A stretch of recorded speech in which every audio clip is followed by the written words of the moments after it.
Good evening to everybody on this part of the world in the Americas, and good morning to everybody on this other part of the world where things are cooking tonight or today. And for people in the States and Canada, happy Thanksgiving. If you're watching us, I really thank you that you took the time to be a little bit away from your families and be with us to meet these two wonderful, exceptional women who, beyond doing great research, are amazing people, as all the people that we have been presenting through this series.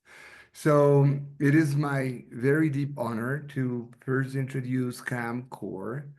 And Cam is a professor at the University of Adelaide in Australia.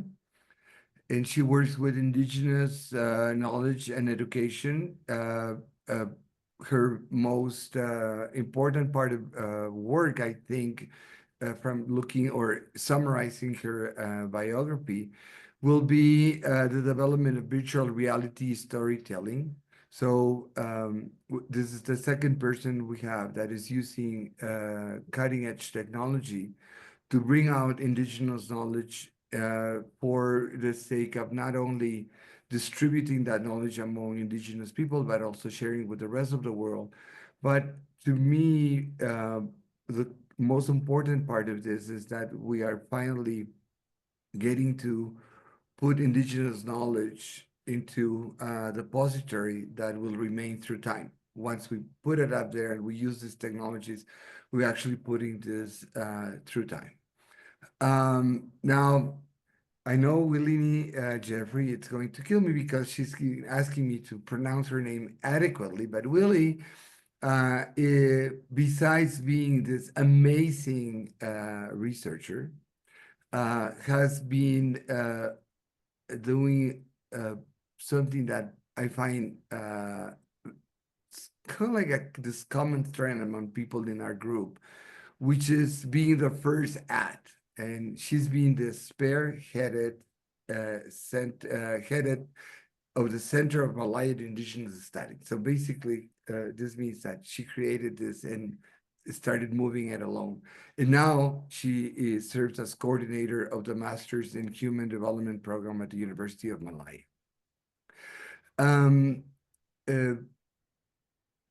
The reason why Cam and Willie are together tonight, it's because they work together and they do research together and they interact and they develop things together. And before I turn the floor to them, I want to say that one of the things I learned from Willie is that sense of humor goes across cultures, and living life with happiness, even in the worst of times, it's what makes us strong.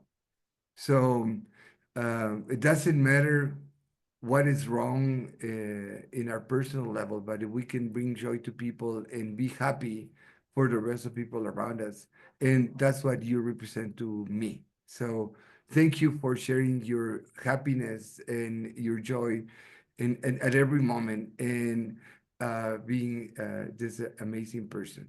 So we are going to have a little bit of a different format tonight. Willie and Com have asked us to do this more on a Q&A type of fashion. So they do have things to show us, but they want to interact with our audience. And I urge you not to be shy and throw yourselves out there, because I think this is a very nice format. And with that said, the floor is all yours, señoritas. Thank you, David. It was very nice words you say about us.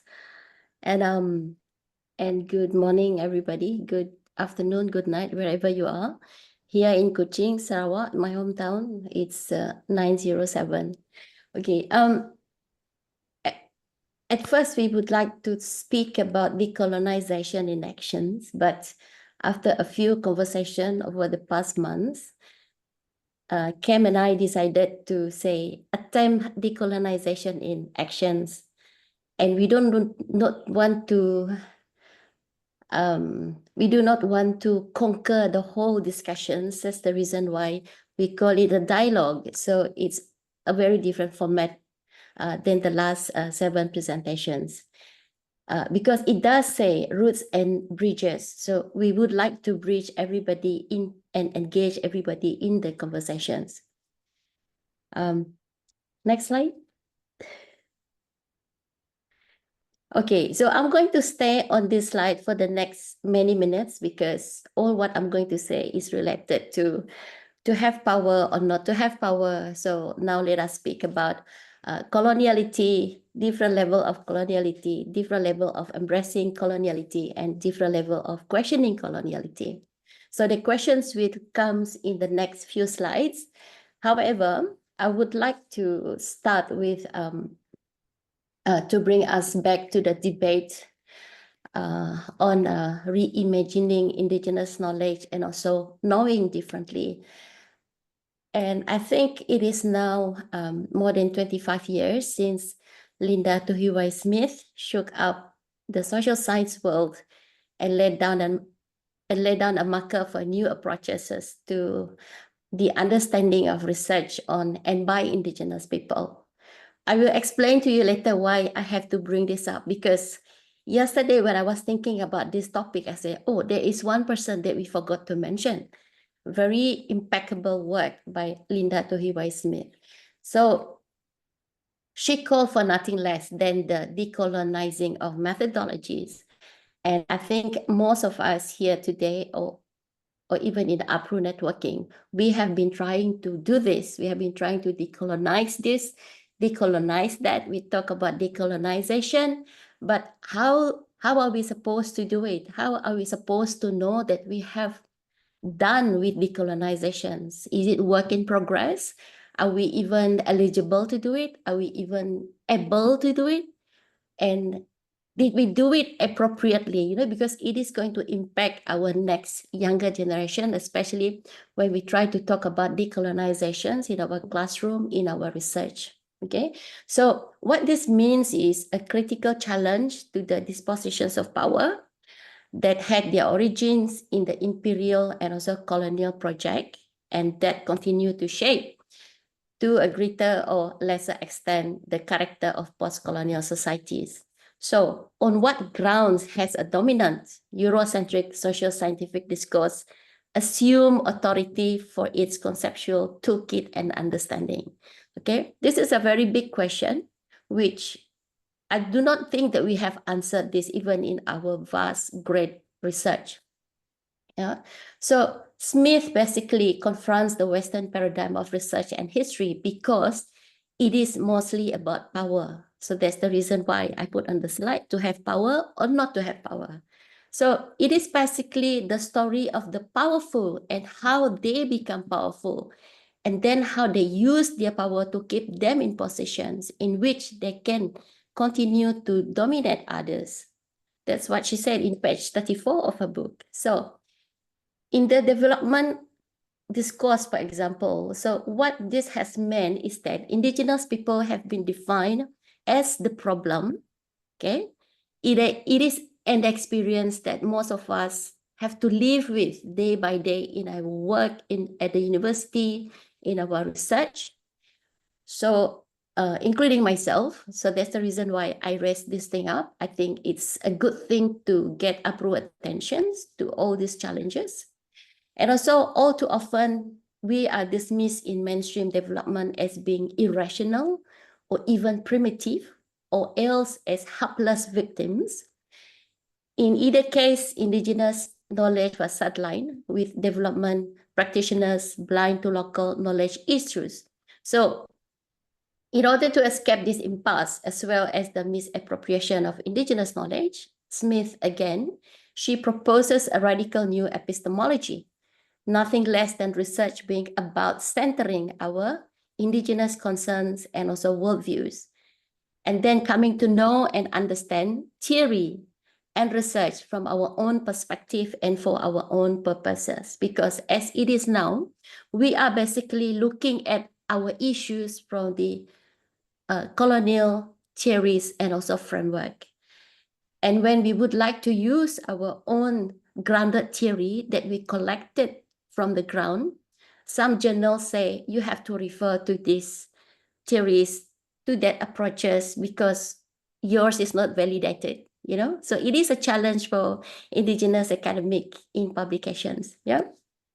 So, and on that, over the past 2 decades and more, a number of approaches have been taken to answer Smith's clarion call. So one of the earliest responses came from anthropologists seeking to frame self-critical approaches to Indigenous knowledge as a path away from classical participant observation to what came to be called participatory development, or there's another scholar, Paul Salito, described as a new third way for the 21st century. But how much have we discussed this participatory development? Because like in all over university, in Malaysia, for example, we still use the word participant observations, yeah? So, and what Salito means by this is that if anthropology is to shed its collective marginalization of Indigenous peoples and to foster genuine cross-cultural engagement and inquiry, then epistemological concerns about knowledge generation need to take an action approach. That's the reason why we call this presentation as attempt decolonization in actions, yeah? Because we are taking the action approach to ways to teach our students in Indigenous learning and also Indigenous teaching. So I will just continue a little bit more on this because I think this is very important. So, and what he means by this is that if anthropology is to shed its collective marginalizations, okay, this also repudiates the idea that knowledge is a given, something ethereal, light, whiteless, and also intangible and tangible. So in the World Bank's word, that simply needs to be transferred in order to manage people's life better. Okay, so I found this very cynical. So instead, an action approach asks exactly how Indigenous peoples and those who study them can create the very grounds for mutual understanding, which we don't only have in a rapidly changing world. So in being creative about centering Indigenous concerns, this means nothing less than an ongoing determination, how to call it, to bridge the word us and them, you know, divide in order to fashion a new sense of a collective we, a new mutually, okay? I would really like to read this quote, like, an action approach struggles to allow for these others culturally conditioned knowledge and expectations that is not forcing our view or understanding down their throats, but trying to advance mutual comprehension and allowing them to speak effectively for themselves. We have to evolve new collaborative research arrangement. Okay, so this is about research. So why it is also important in our talks today, because the way we want to expose our students and the way we want to teach them on how to learn about this knowledge, you know, it has to be very different from all the framework that we have used in our toolkit, in our methods. Because listening to Indigenous knowledge and learning Indigenous knowledge is not similar. And Cam will explain that later. Okay, so as I said, yeah, now let us speak about different level of coloniality, different level of embracing coloniality, of course, different culture, different countries, different system, different framework. The way we embrace coloniality is totally different. Like at Universiti Malaya, where I am, coloniality is very much present, you know, very much felt. And it is a challenge for Indigenous scholars that we can count with our 5 fingers in the whole of the university to take our position and role and play our role effectively. And also there's different level of questioning coloniality. When we have the privilege, we don't really question. But when we feel suffer and suppress, we start to question. It's hard, very, very hard, but no one is listening. So I pass to Kem to continue. Excellent. Okay. Thank you so much, Welyne, for that. And thank you to everybody as well for being here today and listening to our talk. So as Welyne said, we're really looking at and trying to understand coloniality and the impacts of coloniality on our very being. And I think the conversation starts there sometimes when the conversation goes to decolonizing. Without really understanding the impact of coloniality, we get lost, I feel.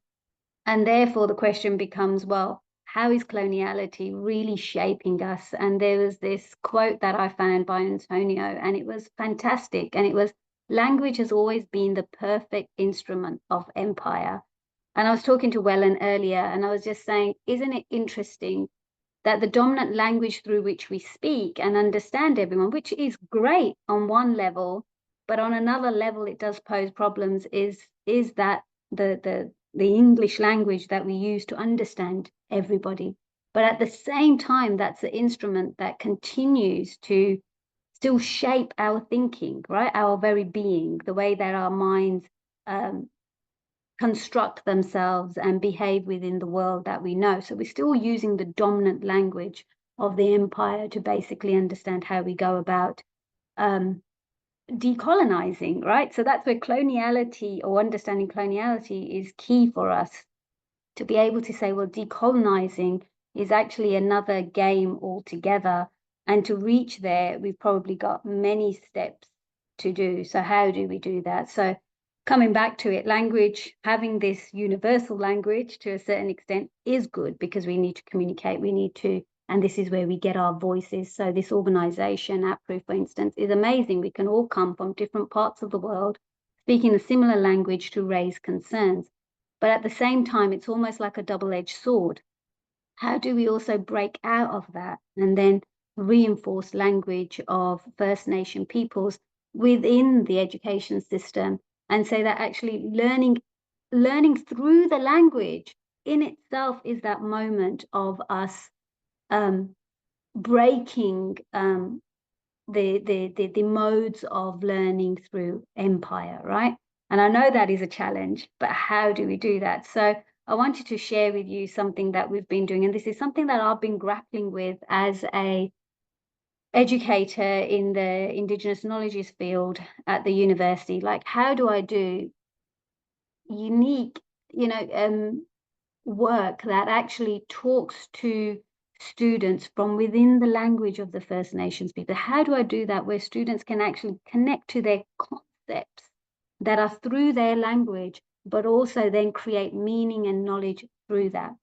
So one of the courses that we started developing was an immersive storytelling course. And this was amazing for us because we were able to use VR as a means to go out to country, to remote areas and connect with community that would sing their stories to us in language. And this was really important for us. And one of the elders said, I have to do everything in language because if I don't do it in language, I won't be able to put forward the knowledge that I need to, because so much is misinterpreted or lost once we start translating. So it was really important that we get that. And then when we actually came to the translation part, we did feel exactly that some meaning was being lost. But the beauty of what we were doing was because the language was there, it was in VR, we were able to feel it. Students were able to feel what was taking place. They were, almost immersed in it, that the tones of the song, the tones of the language were also putting forward a particular emotional feeling. So all those elements became very important. And that's where I was saying language is that double-edged sword that we have, but it is good in one sense, but incorporating First Nation languages and trying to teach more through those languages is an important element of us reaching that decolonial goal. And maybe some ways we can do that is via on-country learning, which we'll go further into that Welyne will show some pictures of some of our programs that we've done. And that's been one of our ways of going forward in terms of constructing our study tours, where we have students engaged in the culture, in the language, and then they're almost unpacking and starting to understand what is being shared through that. It's almost this it's an unsaid rule, but you seem to communicate and feel and understand, and that's really important as well when it comes to First Nation knowledge systems. So I think it becomes like a matter of us thinking, well, we are in the colonial matrix of power, but how do we challenge that ourselves? We are dominated by it. We are being exploited on a certain level, and so many people in their own different nations face that at different levels, right? Albeit contextually, it has its own, impact. So therefore, how do we do that? How do we come together? And how can we reimagine new forms of learning? Maybe we need more re-emerging worlds. I'm not sure. I was speaking to another scholar, Bernard Purley, and he was amazing in the sense that he said, sometimes the concept of decoloniality can become a shackle for us as well, or decolonizing can become a shackle. So what do we do? How do we not get stuck in those frames and maybe start looking at, what we need to start moving this as a means of re-emerging futures, pluriversal modes of existence. We need to start bringing them to the fore. Maybe we bring them in their existence as they are. So like I was saying, going back to that particular course where we go on country, we immerse. If we can't take students, the beauty of the technological world that we live in, through which we're sharing everything, is that we can do it through a different mode, but still hold on to the uniqueness as much as we can, because that allows students to be versed or immersed, could we say, into those pluriversal knowledge systems. And once we have those, we are starting to write new scripts.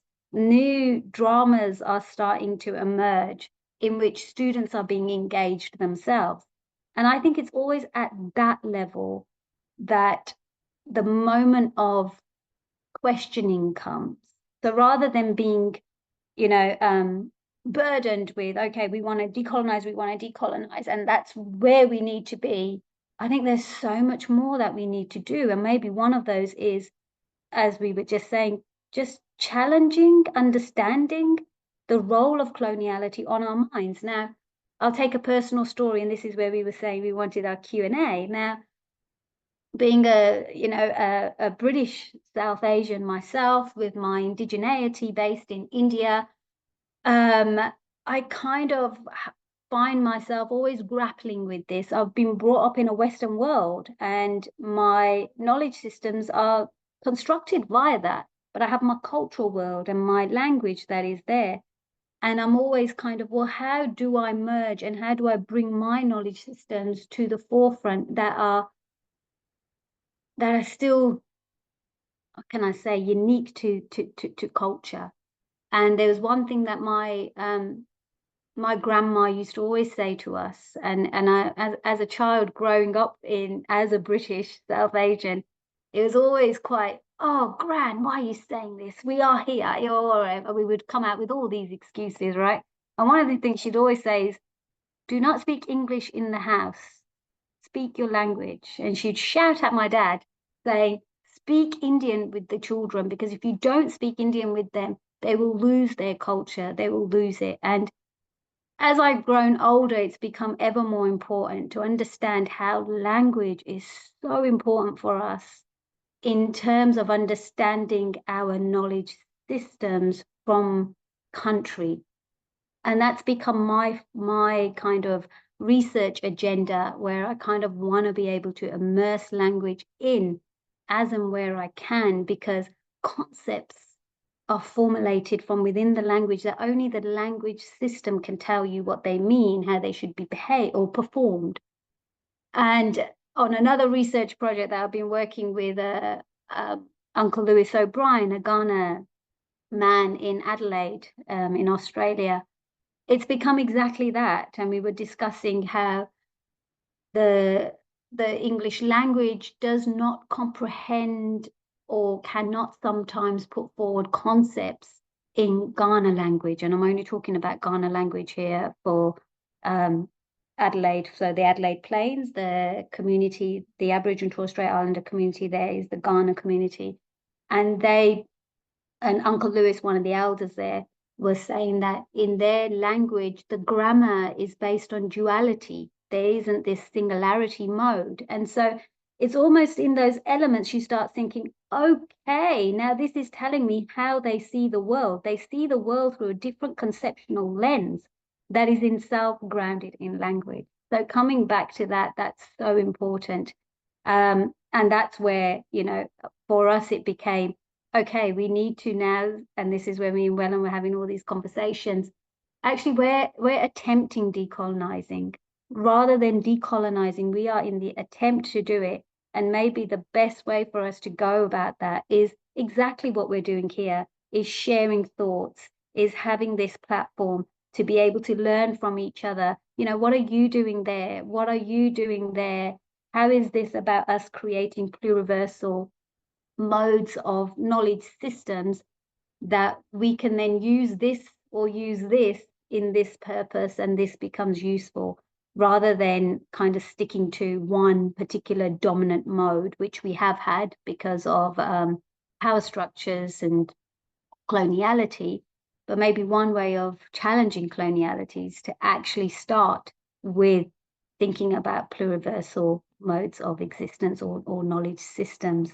And I think for us, we could say that is one way of us stepping outside of the decolonial frame and imagining other frames by being exposed to them. And I think that's the way forward for us. I think that is me, and I think it's over to you, Welyne. Thank you.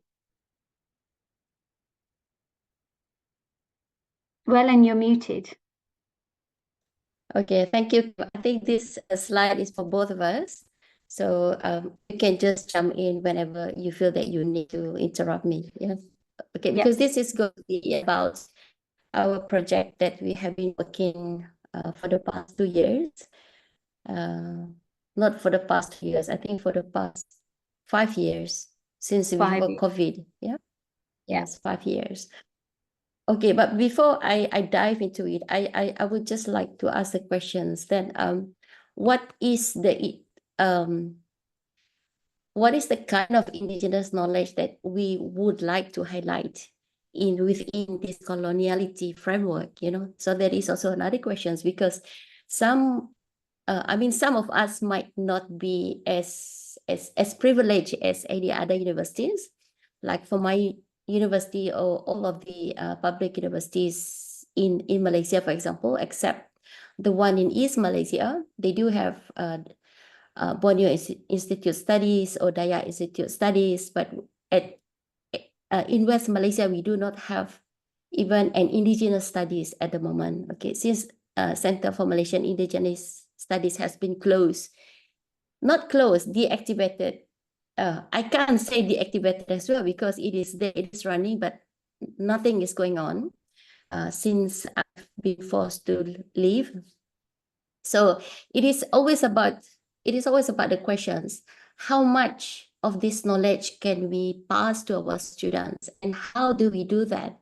And within our curriculum, for example, we do not have specifically a platform, a place for us to really highlight this, and also for us to introduce a different way of teaching and learning, because then university will say, yeah, but we don't have budget for that. We do not have budget for this, so it's very hard.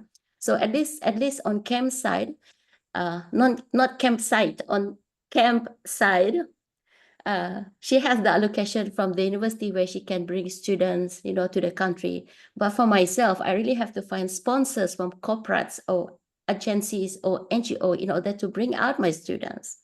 But again, that effort is on not without any questions, because these are not indigenous. So are they really interested to learn what I would like to show them? I would like to teach them. So there's always the first questions when I want to bring out my students out of the university and do things together. But to see some of the few occasions where it was really impactful, it becomes a huge encouragement. I just want to share you one particular story that I have shared to every of my colleagues at the university. Back before COVID time in 2018, I brought 25 Muslim girls, including 3 from the UAE. You know, they all wear veils, not a small veil, big veils, to a longhouse. A longhouse, a very remote village. None of them had seen such hardship because they all live in the city. Even when they said they live in the village, they are still living in this very modern brick wall, you know, with all these facilities kind of village. So it was a cultural shock for them, even though they're coming from Malaysia. They have heard about it. They have seen it. I say, okay, you have heard everything. You have seen everything. I hope you have this kind of deep listening when I speak and discuss about these people, I said, in the class. So now you are going in there. You're going to immerse yourself, not through VCR, not nothing, but you are going to do participatory development, I said, and see what you can get from there. So it was very awkward for them because it goes down to 25 instead of 55 students because I did first round interview. I discarded every student who asked me religious questions because most of them are Muslim. So the first question they asked me is it kosher? Where do I sleep? Do I have to bring my pots and pans? Do I have to bring my own cutlery? I said, you are an anthropology student. Why would you even think of that? What kind of anthropology are you going to learn? You know, if you start to question what are your needs to live among the people, aren't you going to go there to be with them, to understand the culture and to immerse yourself? So out of that 55 students, I only brought approved 25 students. And these are all female. Surprisingly, all the male were discarded. So once we arrive at the longhouse, you know, we have to take the flight. We have to take the taxi. And then we have to stay one night. Then we have to take a long boat. And then we have to take a ferry. Then another long boat. It was very challenging for them. Some of them fell sick. Some of them were like not well the whole throughout journey. But I said, this is part of learning that I really want to impose. I said, it does not exist in the curriculum. I said, okay. So as soon as they arrived at the longhouse, they were very skeptical what to do. I said, look, treat this as your house. And all these people who accepted you as your, as your children is open to every suggestions and to every actions that you might have with them. I said, you know, the first thing they did was cleaning the kitchen. I was observing every step because I did not give any instruction. The first thing they did was cleaning the kitchen, then looking for a place to sleep and clean. That's what they did for the first 2 days, not even to start having certain kind of communications. And we were really behind schedule, you know? And it was, and the climax was, they came to me, why these villagers do not want to speak to us? I said, it's for you to find out why they don't want to speak to you. Is it because of the language? Did you even try to learn how to say eat, hi, good morning in their language? Again, it's about the language. So I said, I emphasize saying that in order to understand other people's culture, you need at least to read about what they say when they eat, when they greet, because that will open up conversation. So they did try. So some of them said, yeah, it works. Okay, of course it works, I said. And then a few came to me and said, yeah, but they still don't want to speak to us. I said, look, I said, think. I said, think. And then 2 of the UAE students, they took out by accident because they were feeling very hot. There's no aircon, there's no fan in the longhouse. They took off their veils and people start to come and ask them questions, you know, and then they both observe. They say, people talk to us more when we do not have this clothing barrier. It's because we dress up like them. I say, yeah, that's a new finding for you. You know, like it And all of them took off their veils. And they started to really immerse in that experience for the next 5 days. You know, they were really getting into all these discussions. They were learning the language in the evening. They were going to the farm, doing everything with the villages. And I was very happy to see, because that was my first experiment to bring students outside of the university curriculum, because there is no platform in the curriculum in our university to have this kind of activities. So anyway, so that's the reason why, how we as educators structures ways of learning. So I found a way, but I don't found the means to implement it, you know. So it's always like, if I have the sponsor, then I can bring the students, you know. So it is not sustainable and it's not stable. So some years students are lucky enough to have, and some years students are very receptive and acceptance of the structure. They took me as a supervisor, but this year, there is no undergraduate students approach me to be their final year project of as their supervisor. I took 47 students to the Orang Asli village in Pekan, exactly where I brought a camp student in their second year to do how do you call it, data collections under the methodology course in anthropology, qualitative studies. You know, they were there for 7 days. So I gave them hands-on of trainings and everything. And it's not easy to manage 47 students in field site, but somehow we managed. Some were sick, some didn't come, you know, those who are coming from the city. And we are talking about Malaysians. We are supposed to be very close to nature, close to village, rurals. But no, I was totally wrong, you know. And also the language barrier, you know, even though they speak Malay, the Orang Asli, the indigenous people also speak Malay. They said, oh, we actually do not understand their Malay. I said, which part that you didn't understand? You see, so this basically raise issues and challenge, even within the same language category. Our students still unable to communicate. And that really is a scary thing for me, because it seems like, you know, everything is crumbling. Yeah. Okay. So as educators, we are questioning ourselves with our methods. Are we really going to stick to the plan of the curriculum review provided by the university? Because our voices are not heard. You know, like many times I said, let's change some methods in our curriculum so that we can bring students out, especially those who study anthropology, sociology, you know. But yeah, and of course, we are born in colonial world. So when we speak about colonial, it's not just the West, it's not just Europeans, it's not just, you know, it's not just in the past, but we are talking coloniality in the sense that it is like cancer. I would call it is like cancer that's sitting and breeding within the body structure of our public institutions, universities, for example. Yeah. So they can't get out of them unless we do radiotherapy or chemotherapy, then they all died, you know. So I cannot explain like better than that, because that's how it looks like. Yeah. So of course, and it became very hard for us to think critiques of coloniality when we want to talk about how to get rid of it. It's very hard. So what we do, we don't, but building a tagline along the coloniality framework with indigenous narrative and approaches like what Kam is doing, and also deep listening and storytelling. And for my side, without any sponsorship, without any grant, all I could do was to create certain kind of courses that I insert.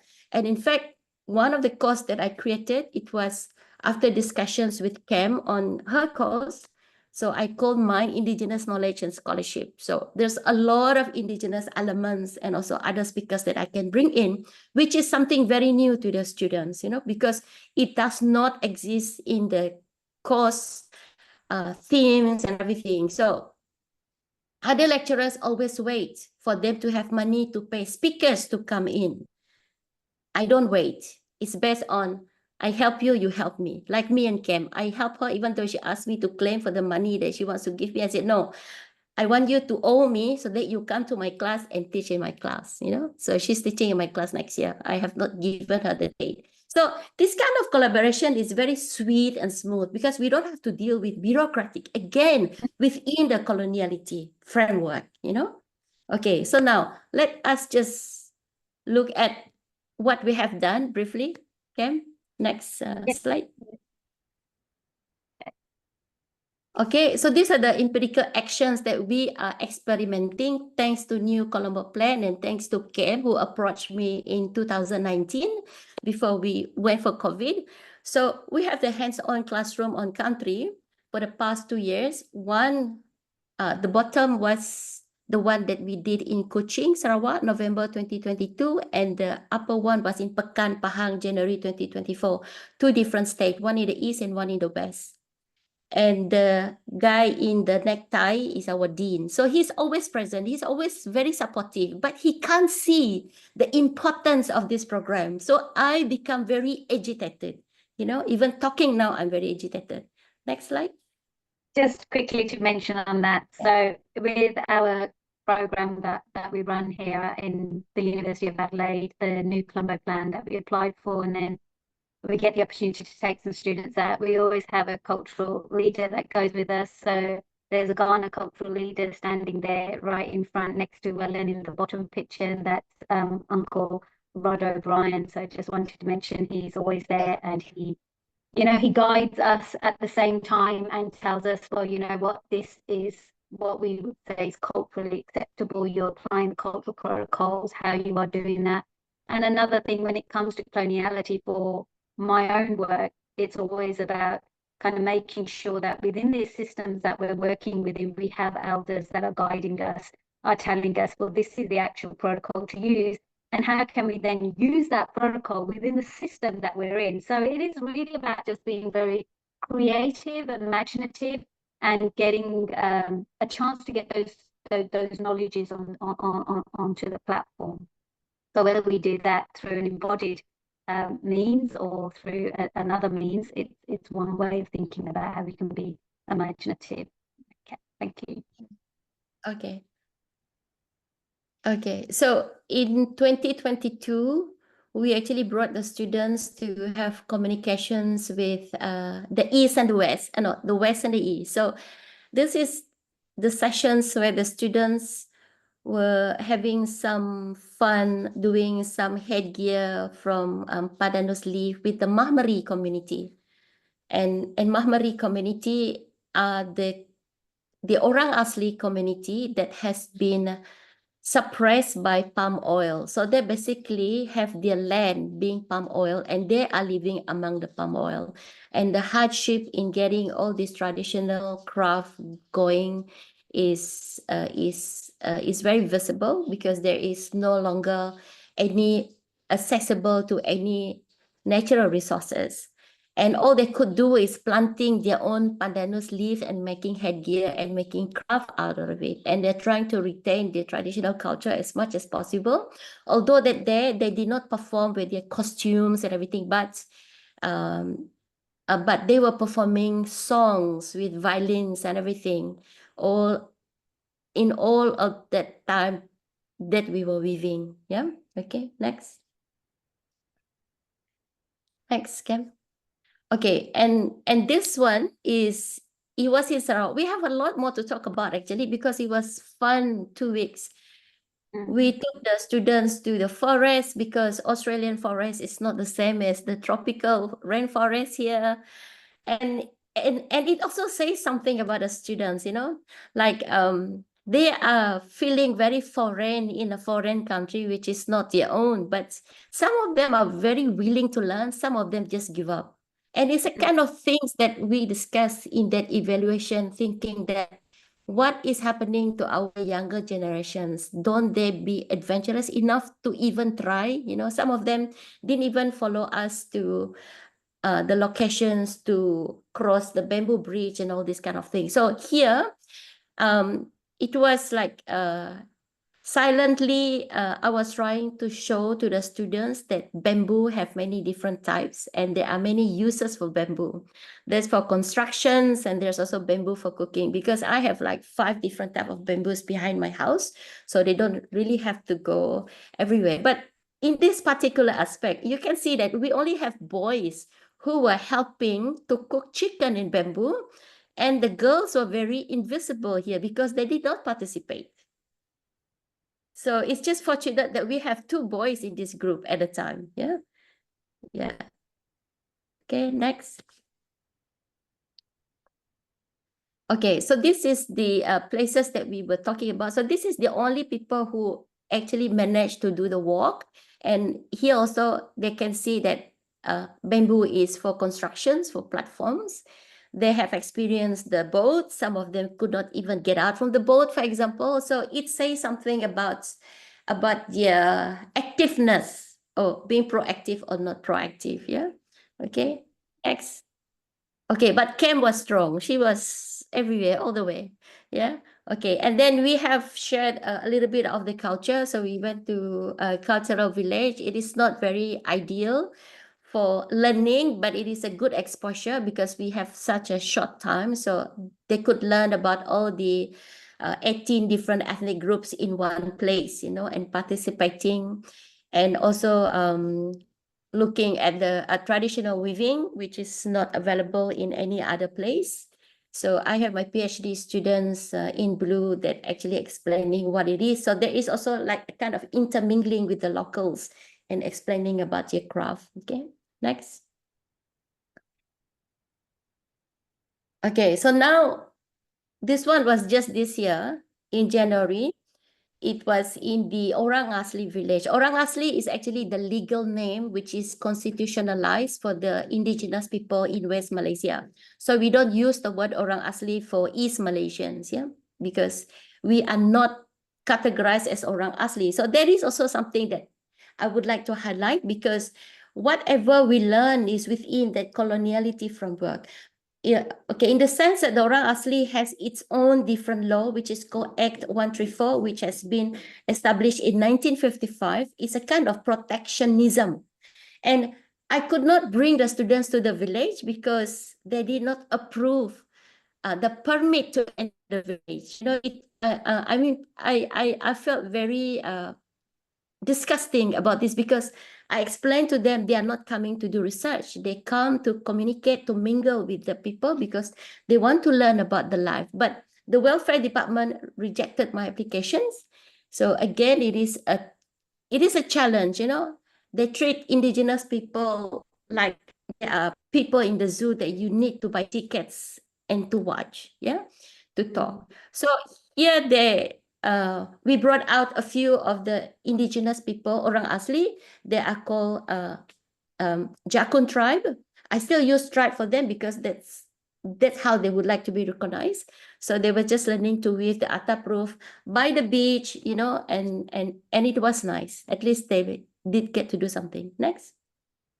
Okay, I know it's very fast. Okay, so they have real rainforest exposure. It's just that at the time in January, it was flooded everywhere. So it was a peatland area where some of this group were divided. Groups that are doing biology, forests, and also fire management. And there's groups that are doing culture, for example. So they get to experience all these new informations about peatland forest. And it was taught by the staff from the company that actually sponsor all the local amenities, yeah, Enggang Pekan, which I was the consultant manager for community engagement at the time. But I have my project done with them. Okay, so this staff that were involved, and they managed to have some kind of learning through. Most of the staff are the Orang Asli staff. Yeah. Okay. Next.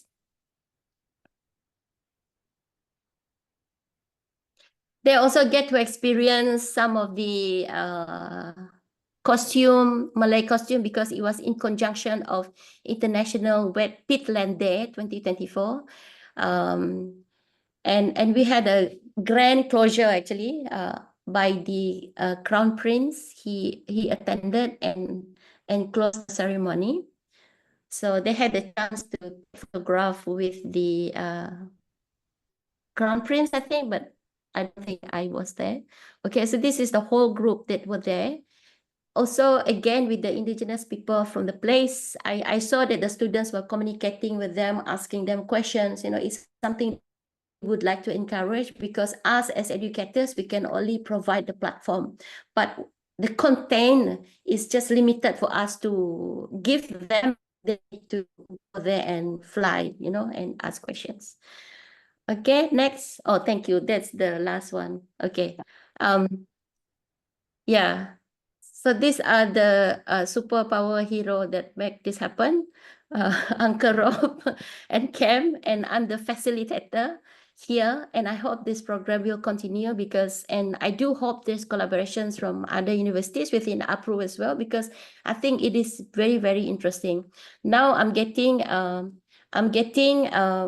collaborations with Indiana University in the US, the Navajo community. They are coming in March. So it's expanding. So I'm waiting for Latin America. I'm waiting for Hawaii. I'm waiting for New Zealand. I'm waiting for, you know, another Australian group, maybe from Canada, in order to make this program. I think we really need to start something. Okay, I end here. And Ken?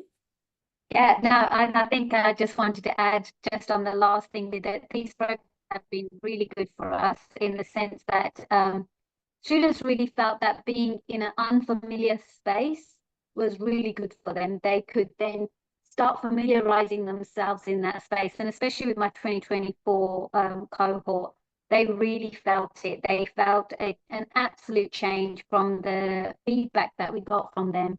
It was actually being just on the country, learning through with the people, not having these, you know, structured timetables. We were very much, let's just go with the flow. Something doesn't work out, let's figure out how we're going to work it out. And it was a totally flip on the kind of strategic curriculum timetable that students are forever participating in when they're at university.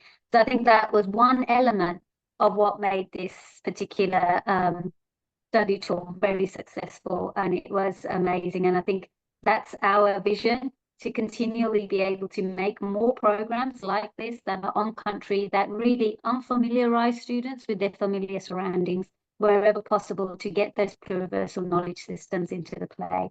So thank you. Thank you. Okay, well, I will really encourage a round of applause. You have no idea how many questions I had for you guys, but unfortunately, we are running out of time. And I want to, for the people in the audience, that I noticed there's a couple of people that arrive halfway through and towards the end. This session is recorded and will be available to you through the webpage of the APRU's Indigenous Knowledge webpage in APRU. I want to, at this point, besides thanking Willie and Cam, I would like to give the floor to Adrian Little, our chair for the Indigenous Knowledge Group. And he wants to address us with some final words. Thank you, David, and thanks to Cam and Welyne. I had a few comments myself. Maybe I'll send them to you by email. But I just wanted to recognise the participation of everyone through this series. To have had hundreds of attendees on these seminars has been a wonderful achievement, and it wouldn't have taken place without the hard work of David and David. They're a double act. They hang around with each other now. They're hard to part, but they've done a tremendous job together, along with Adriana in the secretariat at APRU. So I'm really grateful for them for all the work that they've put into running this series. I should tell everybody that we intend to run the series again next year, so there will be a call coming out for participation for people to share their stories or share their research or whatever you want to do. So do keep an eye out for that. We'd love to have people involved that haven't really been as involved in the network so far. So that it's really important to us to broaden the group of participants. So please do feel free to put your hand up when you see that and suggest seminar topics. I'll just finish off by saying the network met again last month, or was it this month, in Santiago. That was a wonderful event, and but what I love about the seminar series is that we get a much broader group of people participating than are able to gather face to face. So I really encourage you all to spread the word about the seminar series to your friends and colleagues, and to encourage them to attend and participate as well. So on that note, with thanks again to David and David, I'll hand back to the chair. Thank you. Okay, so yes, this being the final talk in our series for this year, I truly want to thank Adrian and Welyne, who's not here with us, for trusting me on hosting this series. And I want to thank Adriana and David because although it seems that I'm doing something, all I'm doing is presenting people, and they do all the job, and they do an amazing work behind the scenes to have everything ready for the speakers as well as for the people that are attending. I'm going to encourage maybe running a survey to the people that have attended our seminars to get a feeling of what kinds of things we want to see next year. And definitely it's going to be a next year. And happy Thanksgiving for everybody that's still celebrating. And I wish you all a good day and a good night. And thank you for participating.